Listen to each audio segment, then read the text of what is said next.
Welcome, everyone. Thank you so much for joining us this evening for our third Thursday segment.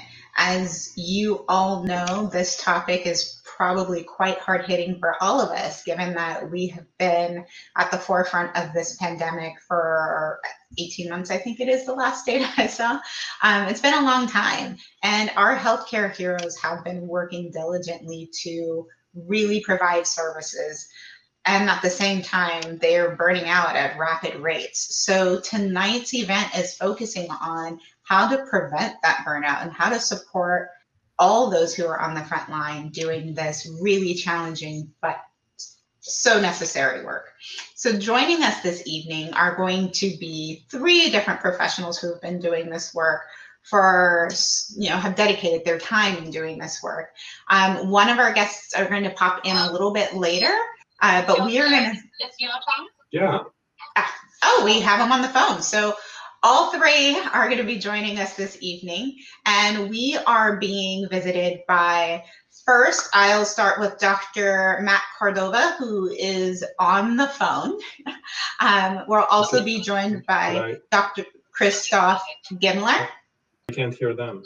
Oh, and then Michelle will work out the audio hopefully soon, and we'll have everybody join together at the same time. And then lastly but not least, we'll be working and talking with Dr. Yotam Heineberg. So thank you so much for all of you joining us this evening. And if you would like to have more information about their bios, please definitely take a look at the companion guide, which has their information and lots of rich resources that you can use for just having some tools for your tool belt. So again, join me in welcoming our three guests. Thank you so much for joining us this evening. Thanks for having us. Of course. So let's jump right in and get started. How did you get into this field? I mean, I know it's kind of brand new for the pandemic, but we've always seen a lot of heroes on the front line. And I'm curious, how did you jump into doing this work? And since we have Dr. Christophe Gimmler and Dr. Yotam Heineberg, Dr. Cordova, are you still there? Looks like he might be coming back on in just a bit, but let's start with Dr. Gimmler, if you don't mind. Christophe, tell us, how did you get into this field? Sure. Well, thanks for the question. I came out here from the East Coast many years ago and trained in internal medicine at Stanford. And when I was leaving my residency, I started a field that was then new, which was called hospitalist medicine, which is the care of hospitalized patients with things like heart attack, pneumonia, things like that. And it was a great job. There was a lot of teaching involved. I started a program for hospitalist medicine at the VA in Palo Alto, which is affiliated with Stanford. So that was very rich, very rewarding. But over this first decade of that work, a lot of the changes that happened in the healthcare field sort of hit the Bay Area, hit Stanford, hit the VA, and I burnt out. I had a really significant sort of encounter with burnout. And as part of my own sort of adjustment to that, I went back to school to study as a MFT psychotherapist. And so for the last 7 years or so, I've been working part-time as an internist at Stanford, the VA, and part-time as a community psychotherapist. I sort of specialize in clients who are healthcare people, nurses and physicians. And in the last several years, I've been working very closely with Dr. Cordova, who is in and out of our field vision, working on, we just published an article in Mayo Clinic Proceedings that presented a sort of an approach, a developmental approach for providers, for physicians and nurses that provides different areas of focus that have to do with resiliency and provides different skills that come from, psychotherapeutic contexts for physicians to learn about, so they have greater chance to be able to kind of navigate the challenging field and hopefully have less of a chance of burnout. So that's why I ended up here. Yeah. Well, awesome. Thank you so much for that. And I would love to take a look at the articles that you just released. So I think that's absolutely wonderful, because our nurses and our physicians are really working hard and have bared a large brunt of the work with the pandemic. So I appreciate hearing that new information, because all new information is definitely welcome. Welcome, everyone. Thank you so much for joining us this evening for our third Thursday segment. As you all know, this topic is probably quite hard-hitting for all of us, given that we have been at the forefront of this pandemic for 18 months, I think it is the last data I saw. It's been a long time, and our healthcare heroes have been working diligently to really provide services, and at the same time they're burning out at rapid rates. So tonight's event is focusing on how to prevent that burnout and how to support all those who are on the front line doing this really challenging but so necessary work. So joining us this evening are going to be three different professionals who have been doing this work for, have dedicated their time in doing this work. One of our guests are going to pop in a little bit later, but we are going to... Is Yotam? Yeah. Oh, we have him on the phone. So all three are going to be joining us this evening, and we are being visited by... First, I'll start with Dr. Matt Cordova, who is on the phone. We'll also be joined by Dr. Christophe Gimmler. I can't hear them. Oh, and then Michelle will work out the audio hopefully soon, and we'll have everybody join together at the same time. And then lastly but not least, we'll be working and talking with Dr. Yotam Heineberg. So thank you so much for all of you joining us this evening. And if you would like to have more information about their bios, please definitely take a look at the companion guide, which has their information and lots of rich resources that you can use for just having some tools for your tool belt. So again, join me in welcoming our three guests. Thank you so much for joining us this evening. Thanks for having us. Of course. So let's jump right in and get started. How did you get into this field? I mean, I know it's kind of brand new for the pandemic, but we've always seen a lot of heroes on the front line, and I'm curious, how did you jump into doing this work? And since we have Dr. Christophe Gimmler and Dr. Yotam Heineberg, Dr. Cordova, are you still there? Looks like he might be coming back on in just a bit, but let's start with Dr. Gimmler, if you don't mind. Christophe, tell us, how did you get into this field? Sure. Well, thanks for the question. I came out here from the East Coast many years ago and trained in internal medicine at Stanford. And when I was leaving my residency, I started a field that was then new, which was called hospitalist medicine, which is the care of hospitalized patients with things like heart attack, pneumonia, things like that. And it was a great job. There was a lot of teaching involved. I started a program for hospitalist medicine at the VA in Palo Alto, which is affiliated with Stanford. So that was very rich, very rewarding. But over this first decade of that work, a lot of the changes that happened in the healthcare field sort of hit the Bay Area, hit Stanford, hit the VA, and I burnt out. I had a really significant sort of encounter with burnout. And as part of my own sort of adjustment to that, I went back to school to study as a MFT psychotherapist. And so for the last 7 years or so, I've been working part-time as an internist at Stanford, the VA, and part-time as a community psychotherapist. I sort of specialize in clients who are healthcare people, nurses and physicians.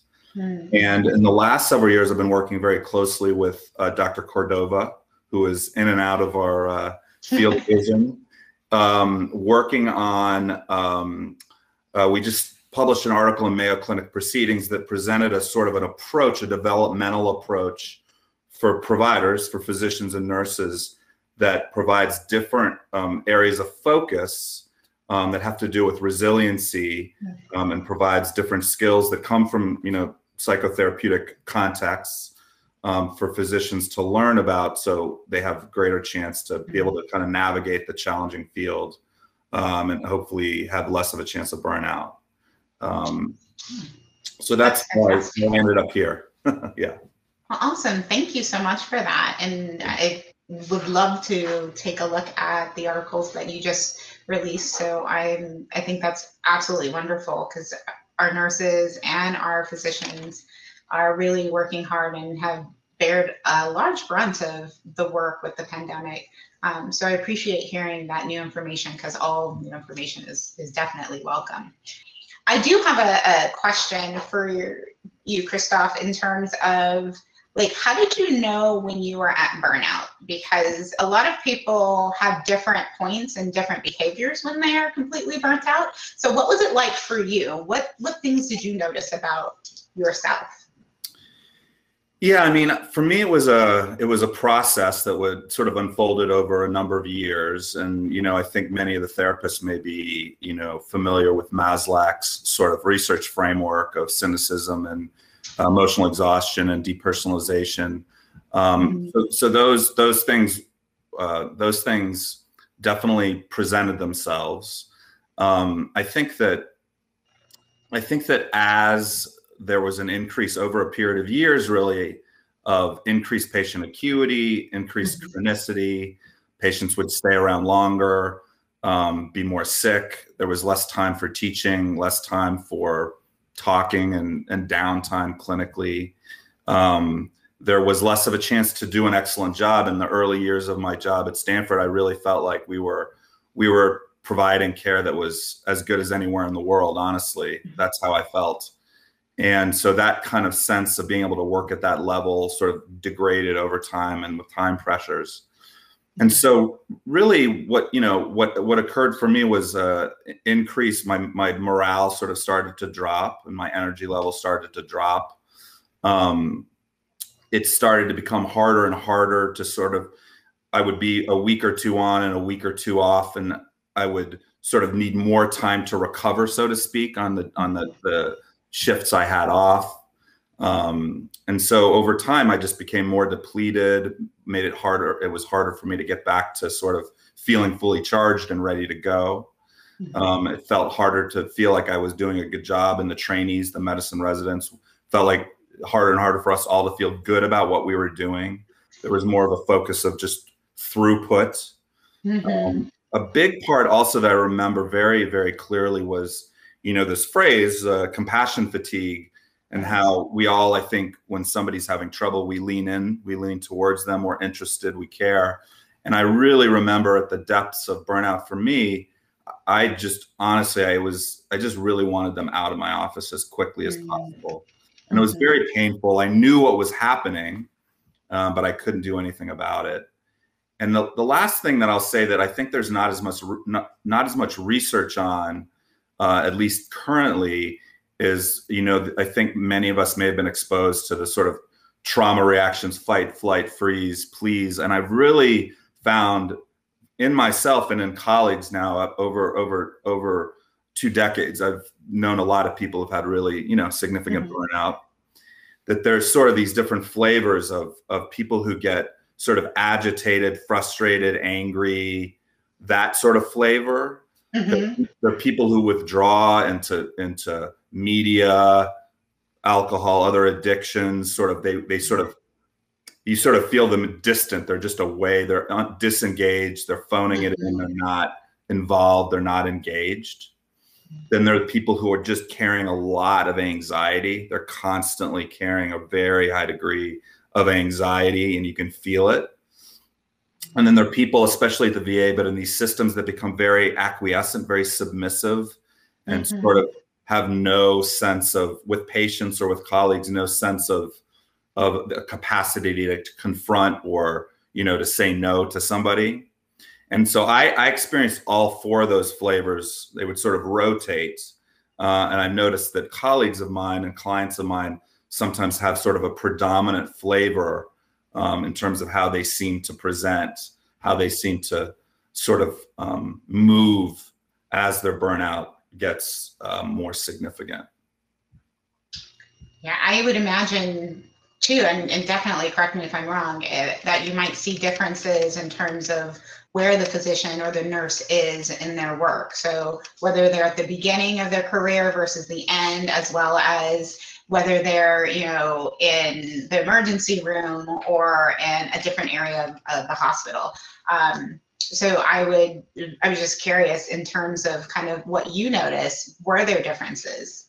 Yeah, there's no doubt about it. When I started in medicine 20 years ago, we would see burnout in people often who'd been around for, at least, 7 to 10 to 15 years, people who are well into their careers.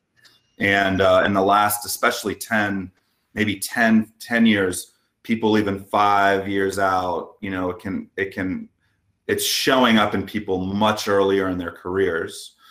And another aspect of what you mentioned is we see providers who'll move, nurses or providers who'll move to positions where they have less clinical care or more administrative work, right? So they'll move from an emergency room to a clinic to a phone care, right? So or they'll move into administrative work. So they'll try to build more distance and less clinical exposure into their jobs as they burn out. Yeah, I would say they've probably seen a similar pattern with our clinicians and therapists who are on the front lines and have been working for a long time. A lot of us tend to move into administrative work, and especially in community mental health, like working our way up. We love the work, but it is exhausting at times. And it looks like we've got Matt. Matt, can we do a sound check and have you join in the conversation? You're still on mute. Let me see if I can unmute you, and that might still be the. Didn't see if it worked. No, it doesn't. It doesn't look like it worked. Okay. So we'll still get that figured out, but we'll have Matt here join us. These are for moral support.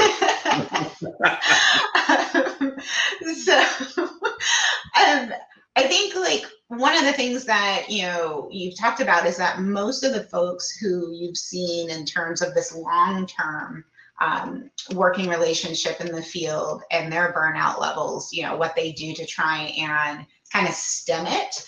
I'm curious, what other things have you learned about burnout and resiliency, particularly in the year of COVID, since it's been a little bit over a year? What do you think you've noticed that's different in this particular crop of folks who are experiencing burnout compared to the others?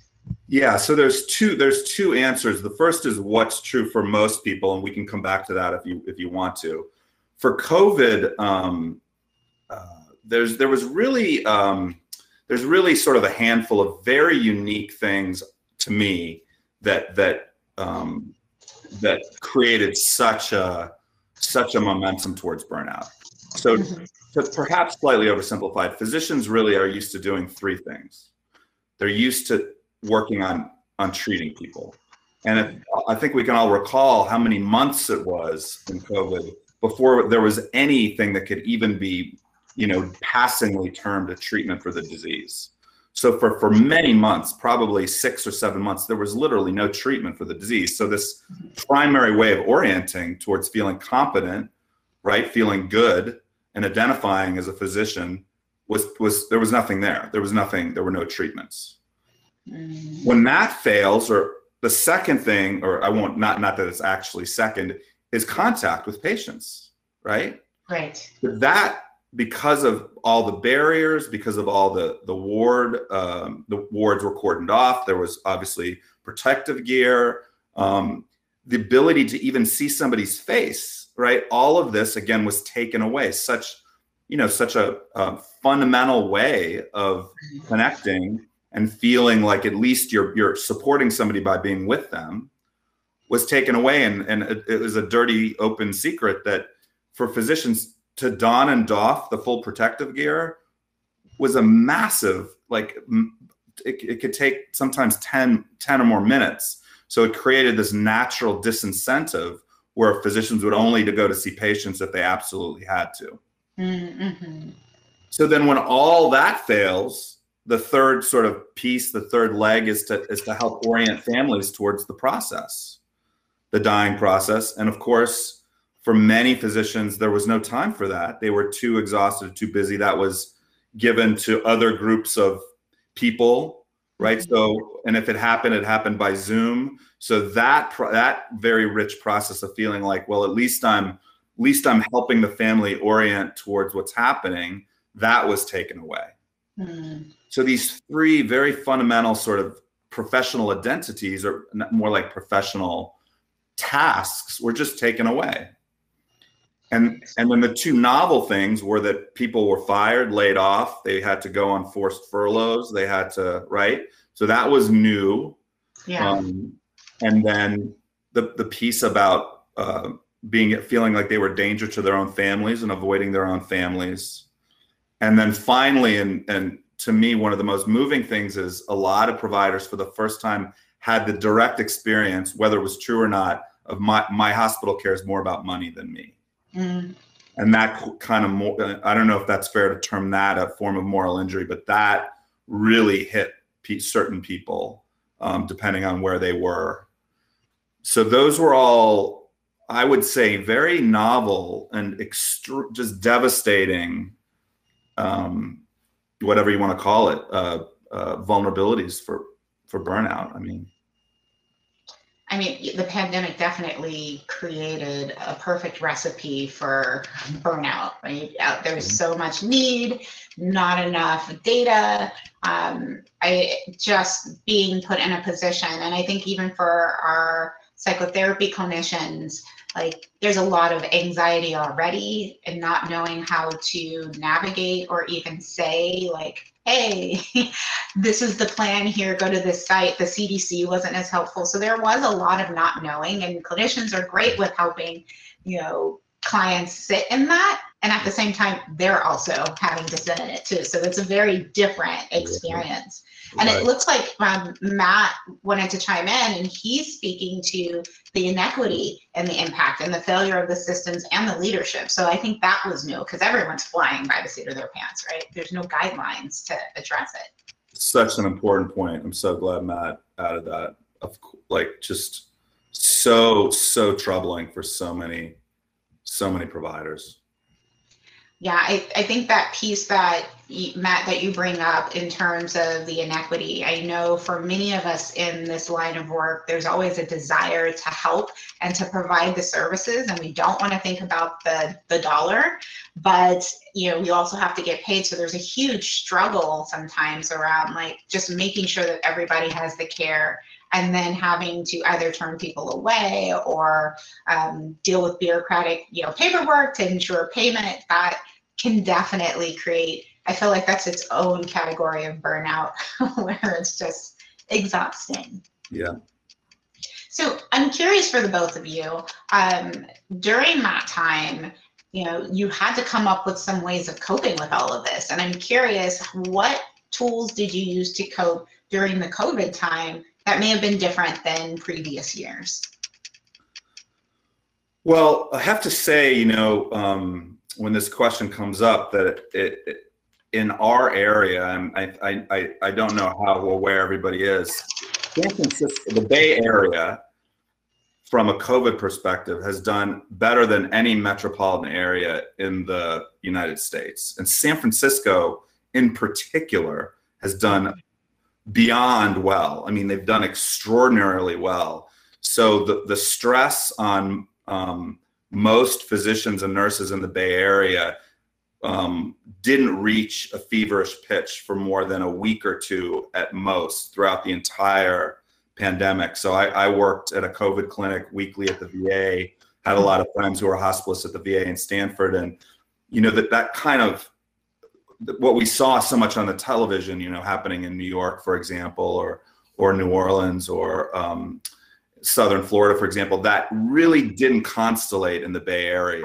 And so that's just really important, how lucky we all were to live in a place with a good perfect storm of reasons why people paid attention, listened to all the guidelines, and was the earliest place to lock down in the country, et cetera.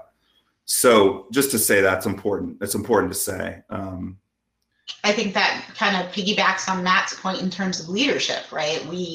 Our mayor really did, the mayor really did jump on making sure that the lockdown procedures were in place and consulted with, many people to figure out what's going to be the best option. and Matt points out connecting, with the healthcare teams using technology really supported a sense of teamwork and decreased isolation that was imposed by telework. And I think that's a really important point too. Being in the Bay Area, there are a lot of tech resources, and I think there are a lot of tech companies that were coming to the forefront trying to offer support through use of their services, which I think we are pretty fortunate. Yes. And did I capture that point correct, Matt? Okay. So I just kind of thinking about, the information that you were talking about, like burnout and tools and tips. I'm curious if there was anything that you felt was particularly useful that you would want our viewership to take away and might be able to try for themselves. Well, Matt and I, this article that we recently published, or I guess it was back in December, has this toolbox, and I'd love to lay that out at least briefly, and then we can focus on parts or just move on. My experience burning out myself, doing focus groups at Stanford with residents and attendings with clients who are healthcare folks, nurses and physicians, that we sort of identified these sort of 3 or 4 layers of interventions. And so the foundational layer we posed as this foundational practices. And those are things like meditation, somatic practices, the kinds of things that Yotam is so masterful at, which is compassion practice. So these are things that provide the groundwork for any kind of work subsequently. And those are things that can be brought in very early for clinicians. For example, in the medical context, even pre-clinical medical students could start to learn some of those foundational practices along with healthy living habits.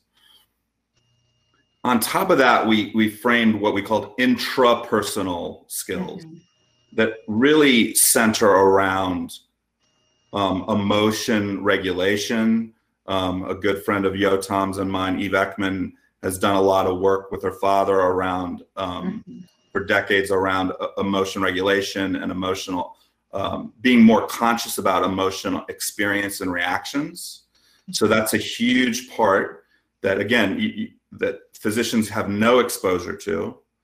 They can learn how to be aware of their emotions. And just to reference back, if they've done some meditation, for example, or some somatic practices, they're more likely to actually even be aware, right, that they're angry or that they're anxious. So the interpersonal pieces are around emotional regulation and then stress regulation and tracking when we get dysregulated, hyperactivated, and hypoactivated, when we get angry or anxious, or when we start to shut down, which happens all the time in physicians. For example, if they're in a busy call night, you can watch them, they'll just stop, they'll become sort of unresponsive. They'll just sort of stop reacting. So it's trying to get physicians or nurses to become aware of that map of hyper and hypoactivation. And then on top of that are interpersonal pieces that physicians are just constantly surrounded by. To give you a few examples, how to set boundaries, how to navigate conflict. I mean, healthcare resource management is all about scarcity of resources, right? People have to fight over beds or fight over OR time or fight over the medications. And so there's a lot of conflict. And physicians and nurses are never helped with, like, how do you have conflict in a healthy way? Right. And so boundaries, conflict, how to de-escalate patients, things like that are these interpersonal.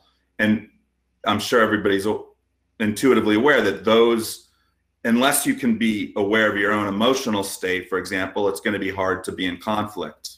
So they all sort of build on each other. And so then it moves on to things that are more around teams and how to manage teams. So the toolbox has these sort of layers to it. And there's things that almost all therapists know a lot more about than most nurses and physicians, right? So that's unfortunate. My answer, but that's my answer. No, that's super helpful. And just before we move into the next segment, I wanted to just do a sound check and see if Yotam and Matt's sound is on par. Yeah, can you hear Okay, us? so we've got Yotam. All How right. about Matt? Looks like Muted. it's the tech. So we still, can go for it. Matt, continue to send me your thoughts, and I'm happy to integrate them into our conversation. And Yotam, and also definitely share if you want how you got into the field, and then I can share that with our viewership as well. And Yotam, just so that we can get a little bit more about your work and how you entered the field and your experience with burnout. I'm going to jump to you and see if you can answer those questions and give us a brief summation to catch us all up. Just background about myself. Yeah, I came out in 2005 from Israel, and I was interested in the cycle of violence, trauma, and aggression related with war zone, inner city realities, and so forth. And through that, I became interested in the compassion work. I did my postdoc at the Center for Compassion at Stanford and got interested in compassion-focused interventions, mainly compassion-focused therapy and compassion mind training, which is kind of the offshoot, the psychoeducational offshoot of that model. Mm-hmm. And I finished my postdoc. I started working as a clinical faculty member at Palo Alto University. So the first burnt out group, if you will, that I've been working with for over a decade now is doctoral students in clinical psychology. So that's a particular way to feel fatigued by life. And what's really interesting is a couple of years later, they reached out again from the center at Stanford and said, hey, will you do some burnout work in hospitals? And I did work with nurses and physicians, mainly nurses, because it was pretty hard to get the physicians to participate. That's another interesting nugget there. But nurses were more receptive. And then I worked at Dignity Health hospital chain for a few years doing burnout work for nurses using compassion mind training. And the reason I share about the previous background is my experience with the cycle of violence, trauma, and aggression was disturbingly helpful when it comes to hospital burnout. And I wasn't expecting that. So that felt like an interesting link there. Mm-hmm. And if I could just read Matt a little bit about Matt since he's muted, and I've worked so much with him. Awesome. Matt's a PhD, licensed clinical psychologist. He's worked at the VA for I think over 20 years, longer than me. He was at the Palo Alto VA, and I think he's now at the Martinez VA. And so he's been working in healthcare settings in health psychology, so in both worlds and the overlap of medicine and psychology. He's an associate professor at Palo Alto University. His interests are behavioral medicine, early intervention for traumatic stress, and positive psychology. I think he runs or co-runs an early intervention clinic for PTSD. So those are some of his background, at least, just to give a sense to the people listening. Awesome. Thank you so much. And Matt, again, feel free to add anything that you'd like. I will make sure that I capture it in our conversation as well. Yotam, if you could talk a little bit about your personal experience with burnout, like how did you know that you were, if that is true for you, how did you know that you were experiencing burnout, and how was it different during COVID? Because as Dr. Gimmler has stated, it is different. There are differences, and just kind of curious for you what it was like, and then what tools you've used to kind of come out of it. Talk about my own burnout. Yeah. Sure, I'll tell you.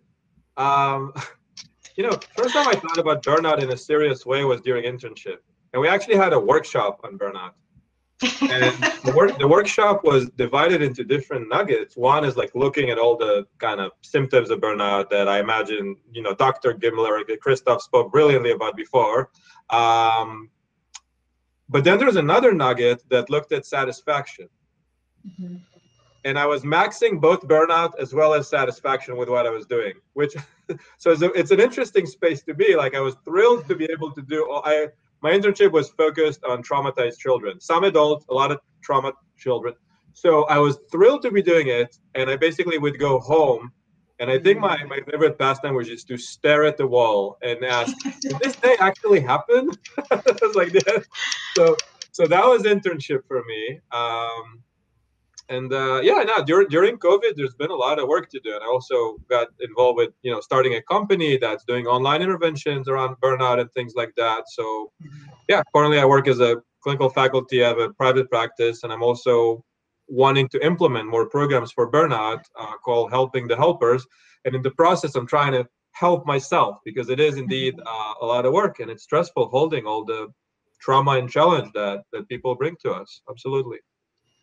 Well, I think it's a great point. Like, there's so much to hold, and COVID has really kind of brought it all to the forefront. It not only created its own category, but it peeled back the rug or the blanket or whatever analogy you want to use on so many problems that were already present that may not have been fully addressed or fully reviewed. So there's been a lot to hold, and I'm glad you also bring up compassion satisfaction. We did have Dr. Patricia Smith come on and talk about compassion satisfaction as support against, compassion fatigue, and her work is absolutely wonderful. And it's interesting. She said the same thing. It was about getting more providers out there and focused and aware of compassion satisfaction through tests and understanding when you are at a point of burnout. So I think, Christophe, the information that you shared in terms of helping people identify the different foundations in your article around, you start to burn out when, looking at, just your interpersonal, and all this foundational kind of important factors associated with a healthy living person. Like, if it's at a point where you're tipping over to one side and you're not feeling that you have the support, or that you're not able to fully give yourself to your work, then yeah, you should start looking at burnout. And I'm curious, but all of us are in a field where professionals already have a high level of stress and burnout. So what are the main sources of stress for you all, in terms of that you found in particular in healthcare workers?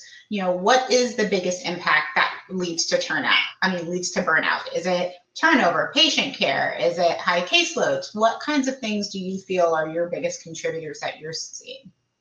And Matt, I'm going to ask you to definitely continue to share your point. And before you guys answer that question, I just want to add a comment that he brought to our attention. He said trauma is trauma. So Yotam's point about cycle of violence is so relevant to the work setting, community stressors, etc. He also shares that loss of control, loss of meaning, and disconnection from others is a big factor. So focusing on acceptance, focusing on meaning, connection is very key, and that mindful awareness, compassion underlie those. So I just wanted to make sure that I shared his thoughts and his points. And if Yotam, if there's anything that you want to add, or Christophe, if there's anything you want to add to that, definitely feel free. And then we'll jump into that next question. What you see are the factors that are contributing to burnout.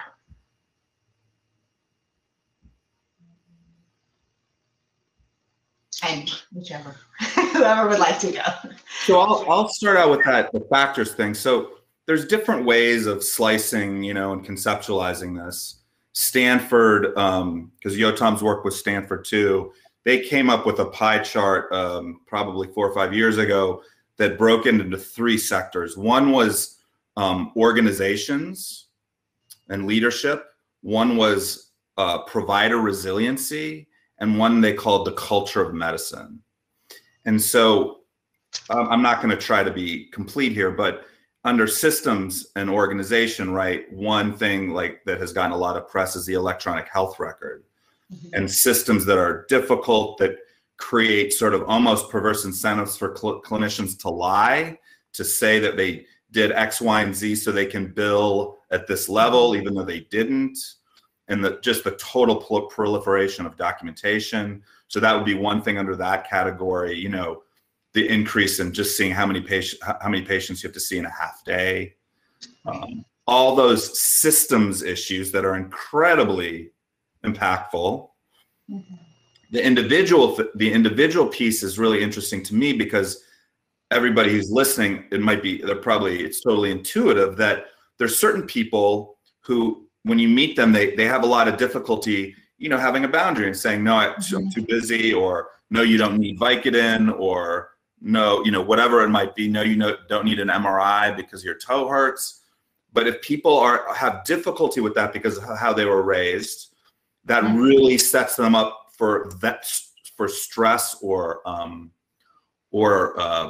something stronger than stress. I don't want to say damage, but that's a big avenue for burnout, right? Whereas somebody else might be rigid, right? They might have pretty rigid boundaries. They can say no easily, but they can't share when they're upset, or share when they're sad, or let in when somebody says you did a great job, you know?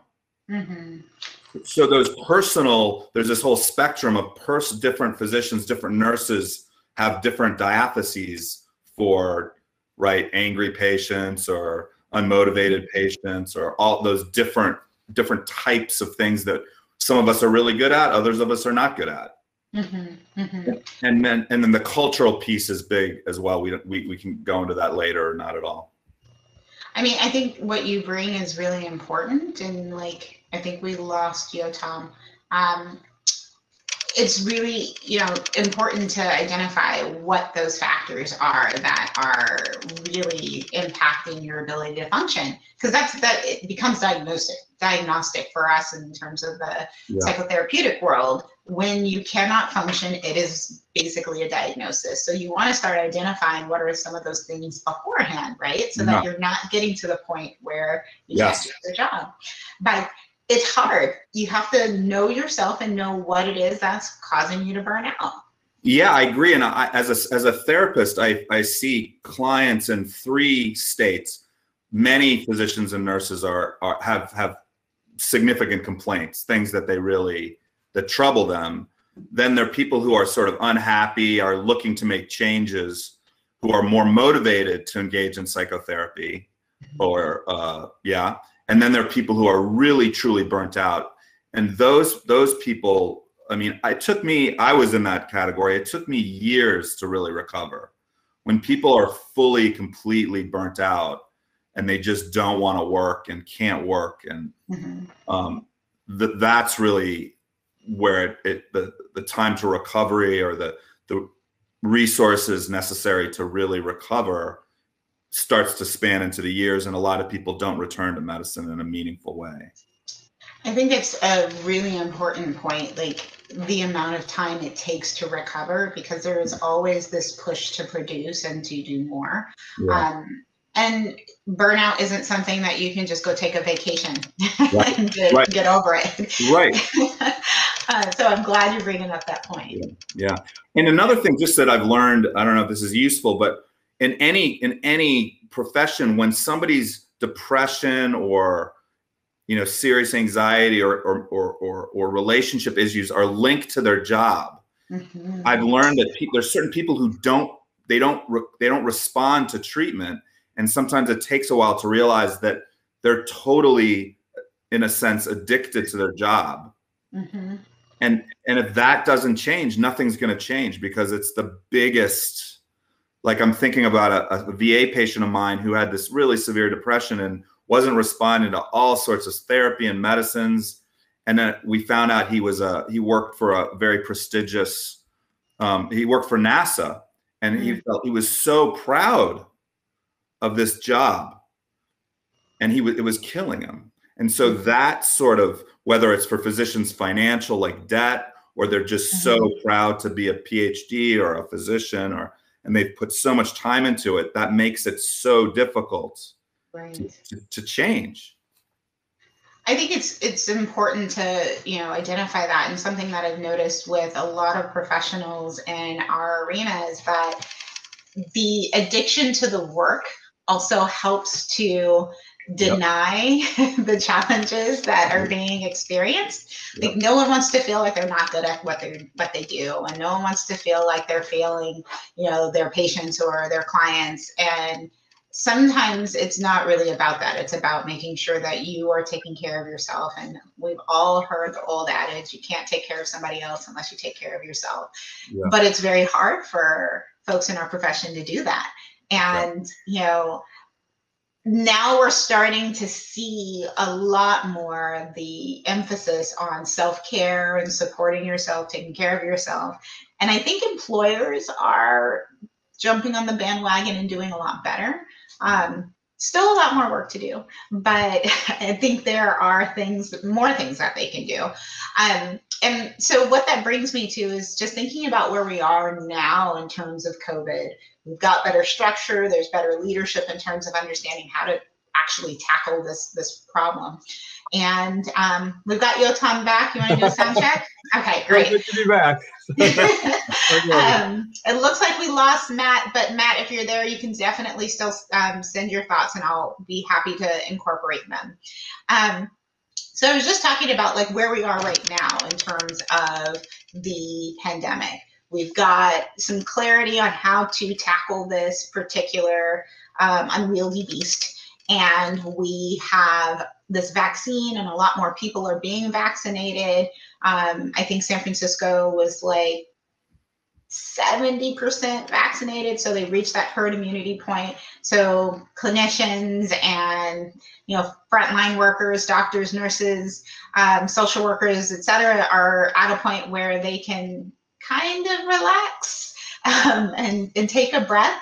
But I'm wondering at this point, what can we do better and what can we do more of to continue to support our frontline workers? Because they are still on the front line.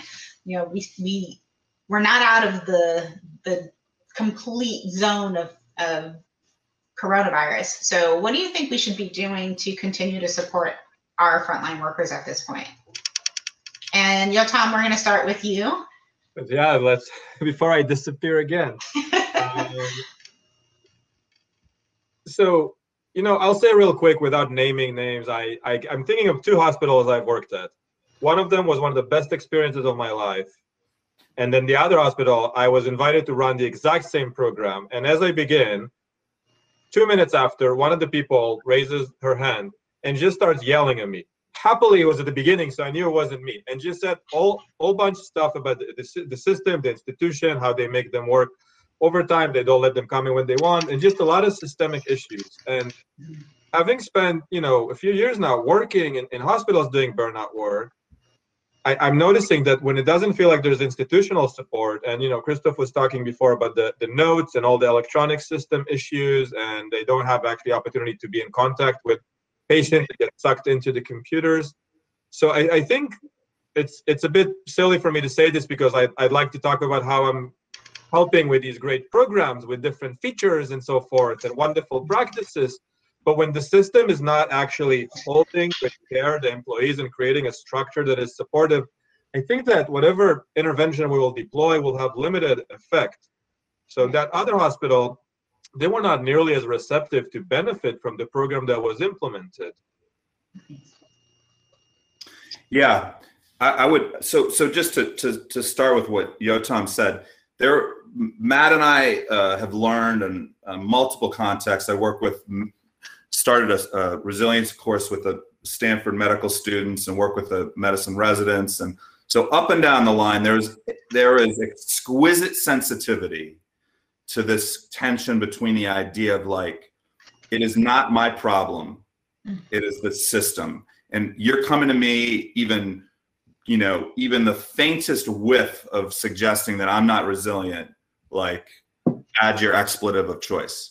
So that to be aware of the sensitivity around that issue, I think is super important.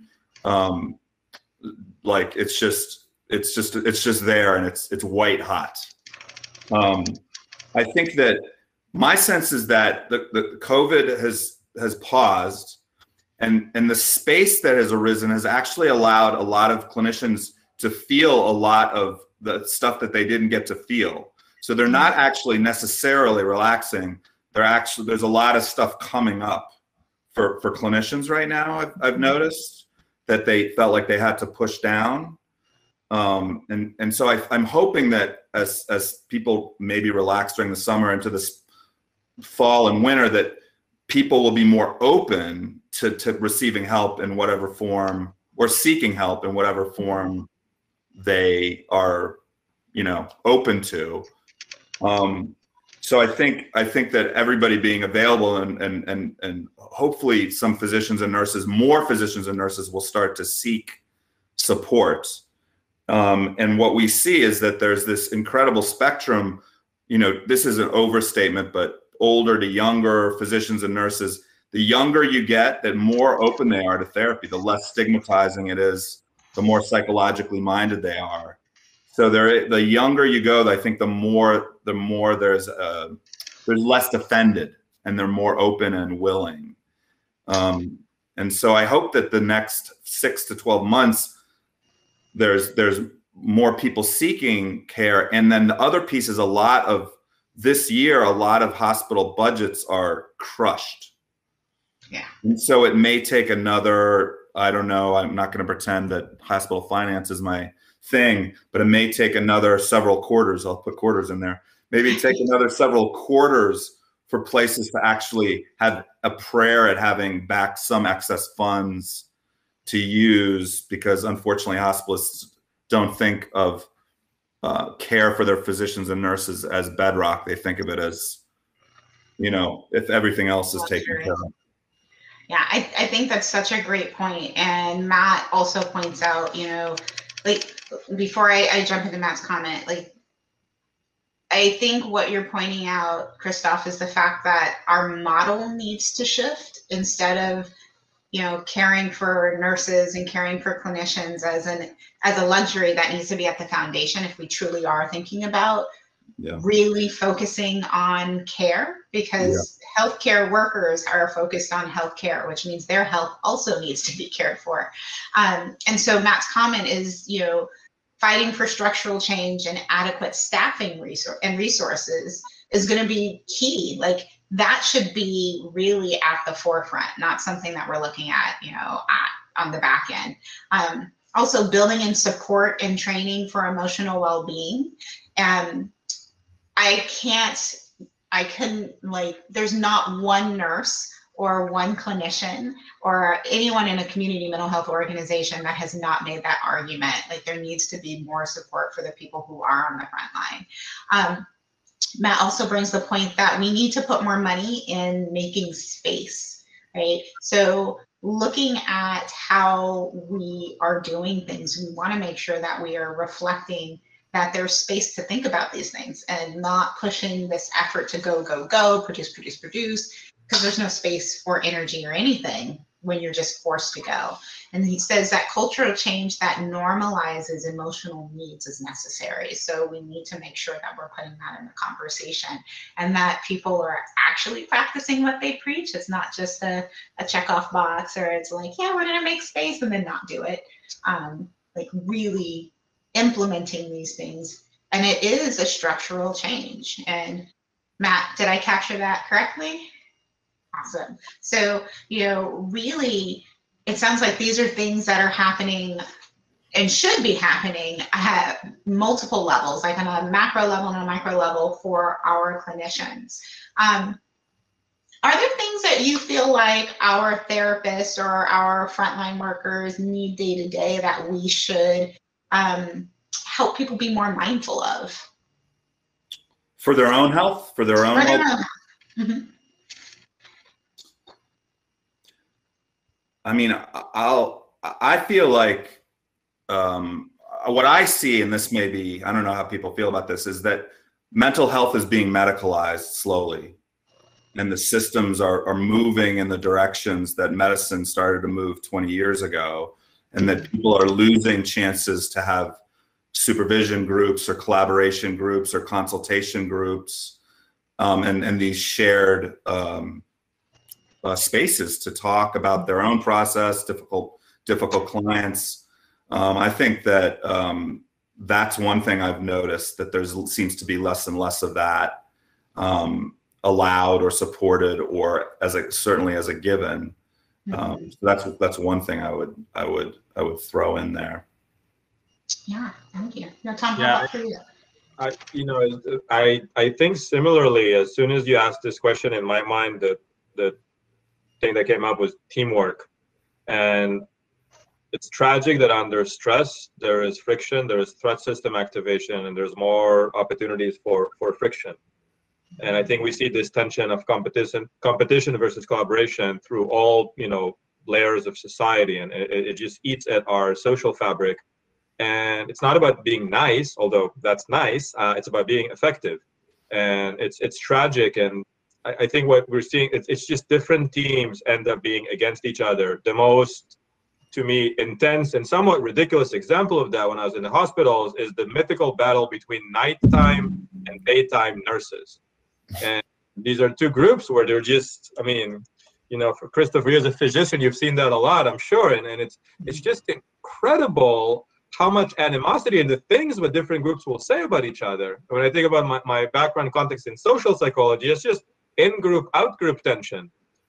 And it's a bit ironic and tragic that these things happen. I think pointing out to these structural components of just being a person, that we divide into groups of us and them, and that actually gets in the way of feeling supported and collaborative, and that feeds more threat activity and more burnout. So to me, it's really the opportunity to cultivate the capability for people to decipher that teamwork is key, and see the irony of being us and them in a situation where we're actually trying to help others.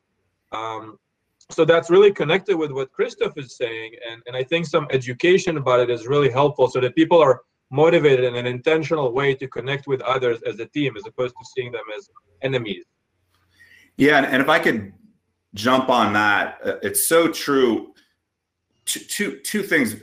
Matt and I and a third person, we started this company called Resiliency in Healthcare, and the reason I'm bringing it up is we go into groups and work with groups, because each group, like Yotam is saying, the surgical night nurses and the day, outpatient clinic nurses, they're their own culture, they're their own world. And when you can work with a group, it's very powerful, because in the same sense that one person or two people in a group who are burnt out can bring toxicity and negativity, when there are a few people who sort of get some of these skills that are communication and can talk about emotions and process, and that it can really buoy a group as well. And so we go in and work with groups. The other reason I'm bringing that up is for all the people out there, some of you may be in a position to partner with physicians and nurses, because a lot of physicians and a lot of nurses are not going to see therapists until they're about to be divorced or about to be fired.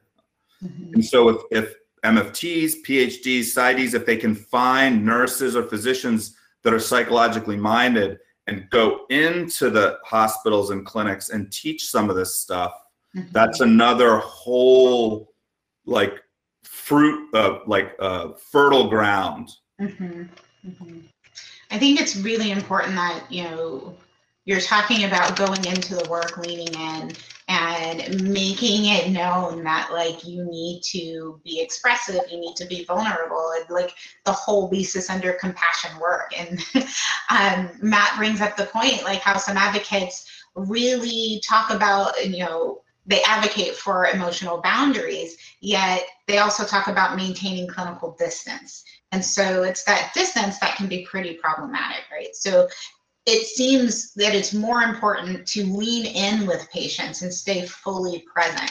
And I think that piece that, Matt, you're bringing up about being fully present, that is some hard work. And as clinicians and therapists and healthcare workers, if you're present with someone, that means you're taking them in, you're hearing their story, and Matt, right, staying connected to values and the meaning of the work, embracing those emotional ups and downs and reducing that cynicism and that numbing.